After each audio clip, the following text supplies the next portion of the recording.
Bertemu kembali dengan channel Saluku Tunggal. Sebelumnya saya ucapkan salam Rahayu Rahayu Sagung Dumadi. Baik teman-teman, untuk kali ini saya akan sampaikan satu materi, yaitu peraturan dan tata cara orang semedi.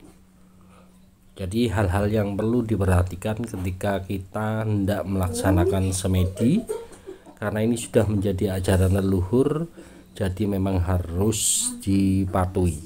Oke, langsung saja. Yang pertama, orang kalau mau melaksanakan semedi, waktunya itu ditentukan. Apa saja? Yaitu hari Selasa malam Budo. Jadi kalau orang Jawa bilang Selasa malam Rabu itu adalah malam Budo. Lalu kemudian sebaiknya dilakukan pada saat malam Sabtu atau hari Jumat malam Sabtu. Yang biasa leluhur sampaikan itu adalah malam tumpak, teman-teman. Jadi yang pertama harus diperhatikan ketika kita hendak melaksanakan semedi, yaitu khususnya pada harinya. Untuk yang kedua, waktu, teman-teman. Jadi untuk melaksanakan semedi itu seyogyanya sebaiknya dilakukan pada saat pukul jam 12 malam tepat. Jadi waktu yang sangat baik untuk melaksanakan semedi.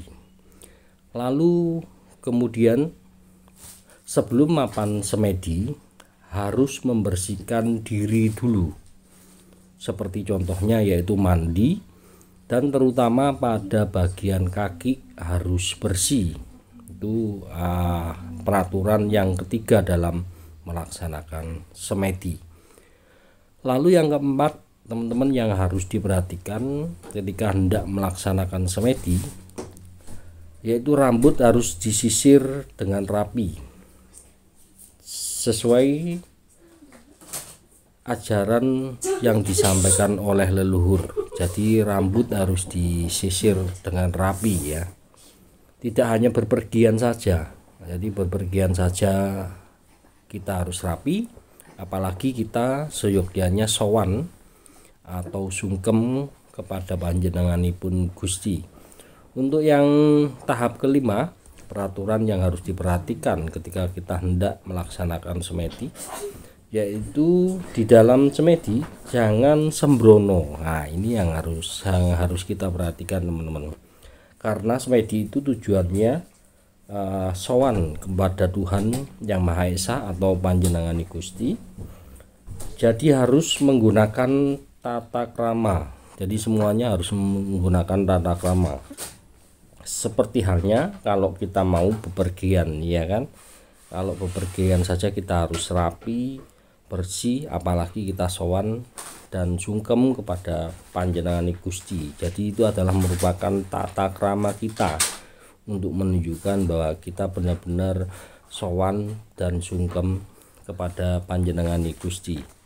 Untuk yang tahap berikutnya, kalau semuanya tidak dilakukan dengan tata cara tersebut, berarti kita dikatakan atau dikategorikan orang yang sembrono. Awas ini ya, kita adalah termasuk orang yang sembrono jika tidak memperhatikan tata cara atau ajaran yang disampaikan leluhur ini. Lalu orang yang sembrono dianggap tidak mengikuti peradaban leluhurnya. Jadi tahap yang harus diperhatikan, jika kita sembrono itu berarti kita tidak mengerti peradaban dari leluhur kita. Maka siapa saja yang mau semedi harus mengikuti tata cara peradaban, tidak diperbolehkan sembrono. Jadi harap diperhatikan, teman-teman ya. Itu kalau jika dilanggar maka dianggap adalah dumeh. Jadi orang sesepuh bilang dulu itu, kita sedang dumeh dengan panjenengan Gusti. harus siaga marang kasusilan atau peradaban. Jadi itu hal-hal yang harus diperhatikan ketika hendak melaksanakan semedi. Terima kasih sudah menyaksikan kawruh dan wedaran ini, semoga bermanfaat bagi kita semua. Salam Rahayu, Rahayu Sakung Dumadi.